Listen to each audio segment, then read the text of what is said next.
পাকিস্তান সরকার পূর্ব পাকিস্তানের আন্দোলনকে শুধু রাজনৈতিক দাবি হিসেবে দেখেনি, বরং বহু ক্ষেত্রে সেটিকে বিচ্ছিন্নতাবাদ, ষড়যন্ত্র এবং জাতীয় নিরাপত্তার সংকট হিসেবে উপস্থাপন করেছিল আন্তর্জাতিক গণমাধ্যমে, আন্তর্জাতিক মঞ্চে। আজ বেলুচিস্তান ও পাকিস্তান শাসিত কাশ্মীরের ক্ষেত্রেও রাষ্ট্রের ভাষ্যে বারবার ফিরে আসছে সন্ত্রাসবাদ, বিচ্ছিন্নতাবাদ, বিদেশি হস্তক্ষেপ এবং জাতীয় নিরাপত্তার মতো একই রকম শব্দ। 1971 সালে পূর্ব পাকিস্তানের মানুষ অভিযোগ করেছিল রাজনৈতিক বঞ্চনা, অর্থনৈতিক বৈষম্য, সাংস্কৃতিক দমন এবং সামরিক নিপীড়নের বিরুদ্ধে। সেই সংঘাতের চূড়ান্ত রূপ ছিল বাংলাদেশের স্বাধীনতা যুদ্ধ। স্বাধীনতার 55 বছর পর পাকিস্তানের মানচিত্রে আবার দুটি অঞ্চল আন্তর্জাতিক আলোচনায়, বেলুচিস্তান এবং পাকিস্তান শাসিত কাশ্মীর। এই দুই অঞ্চলের ইতিহাস বাংলাদেশের মতো নয়, কিন্তু একটি বিষয়ে মিল খুঁজে পাওয়া যায়: রাষ্ট্রের বিরুদ্ধে নিপীড়নের অভিযোগ এবং রাষ্ট্রের পক্ষ থেকে নিরাপত্তার যুক্তি। বেলুচিস্তান পাকিস্তানের সবচেয়ে বড় প্রদেশ। প্রাকৃতিক গ্যাস, খনিজ সম্পদ এবং চীনের সহায়তায় নির্মিত গাদার বন্দরের মতো কৌশলগত প্রকল্প বেলুচিস্তানে।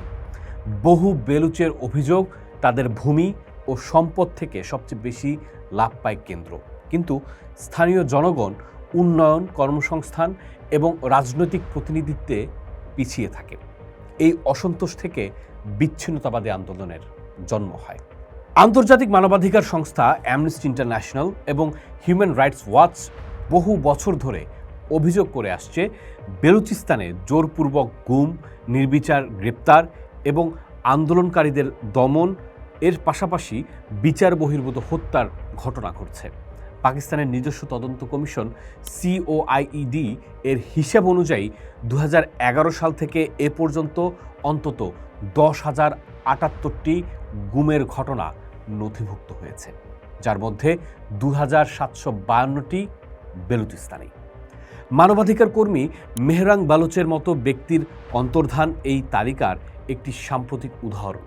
পাকিস্তান সরকার অবশ্য এসব অভিযোগ অস্বীকার করে বলছে, তারা বেলুচ লিবারেশন আর্মির মতো সশস্ত্র গোষ্ঠীর বিরুদ্ধে সন্ত্রাসবিরোধী অভিযান পরিচালনা করছে। অর্থাৎ যেটিকে মানবাধিকার সংগঠনগুলো নিপীড়ন বলছে, রাষ্ট্র সেটিকে জাতীয় নিরাপত্তা রক্ষার পদক্ষেপ হিসেবে ব্যাখ্যা করছে। একই ধরনের বিতর্ক পাকিস্তান শাসিত কাশ্মীরেও দেখা যাচ্ছে। জুনের শুরুতে স্থানীয় প্রশাসন জম্মু ও কাশ্মীরের জয়েন্ট আওয়ামী অ্যাকশন কমিটি নামের একটি নাগরিক সংগঠনকে সন্ত্রাসবিরোধী আইনে নিষিদ্ধ ঘোষণা করে। এরপর পুরো অঞ্চলে ইন্টারনেট ও মোবাইল নেটওয়ার্ক বন্ধ করে দেওয়া হয়। গণগ্রেপ্তার চলে এবং বিক্ষোভে প্রাণঘাতী বল প্রয়োগের অভিযোগ ওঠে। জাতিসংঘের মানবাধিকার দপ্তর এই পদক্ষেপকে মত প্রকাশ ও শান্তিপূর্ণ সমাবেশের অধিকারের ওপর গুরুতর হস্তক্ষেপ বলে উদ্বেগ প্রকাশ করেছে। জুলাইয়ের শেষে অঞ্চলটির নির্বাচনের ঠিক আগে পর্যন্ত এই পরিস্থিতি চলতে থাকে। পাকিস্তানের বক্তব্য হলো, এগুলো আইন শৃঙ্খলা রক্ষা ও সহিংসতা নিয়ন্ত্রণের জন্য প্রয়োজনীয় ব্যবস্থা। একটু খেয়াল করে দেখুন, 1971 সালেও পাকিস্তান সরকার পূর্ব পাকিস্তানের আন্দোলনকে শুধু রাজনৈতিক দাবি হিসেবে দেখেনি, বরং বহু ক্ষেত্রে সেটিকে বিচ্ছিন্নতাবাদ, ষড়যন্ত্র এবং জাতীয় নিরাপত্তার সংকট হিসেবে উপস্থাপন করেছিল আন্তর্জাতিক গণমাধ্যমে, আন্তর্জাতিক মঞ্চে। আজ বেলুচিস্তান ও পাকিস্তান শাসিত কাশ্মীরের ক্ষেত্রেও রাষ্ট্রের ভাষ্যে বারবার ফিরে আসছে সন্ত্রাসবাদ, বিচ্ছিন্নতাবাদ, বিদেশি হস্তক্ষেপ এবং জাতীয় নিরাপত্তার মতো একই রকম শব্দ।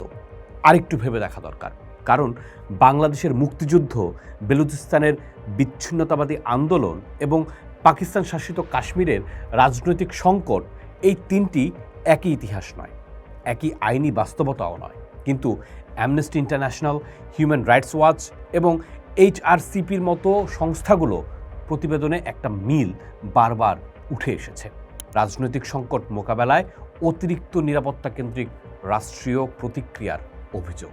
তাই মূল প্রশ্নটি হলো, পাকিস্তান কি বারবার রাজনৈতিক সংকটের সমাধান রাজনৈতিকভাবে না করে নিরাপত্তার দৃষ্টিকোণ থেকে সমাধান করার পথ বেছে নিচ্ছে? এই প্রশ্নের উত্তর নিয়ে বিতর্ক আছে। পাকিস্তান সরকার এক উত্তর দেয়, মানবাধিকার সংস্থাগুলো আরেক উত্তর দেয়। কিন্তু একটি বিষয় অস্বীকার করা কঠিন, যে রাষ্ট্র থেকে বাংলাদেশ একসময় বিচ্ছিন্ন হয়েছিল সেই রাষ্ট্রের বিরুদ্ধে আজও বিভিন্ন অঞ্চলে রাজনৈতিক বঞ্চনা, নিখোঁজ, দমনপীড়ন এবং বল প্রয়োগের অভিযোগ আন্তর্জাতিক পর্যায়ে আলোচিত হচ্ছে। পোস্ট দেখুন, ভাবুন, করুন, থাকুন পোস্টের সাথে।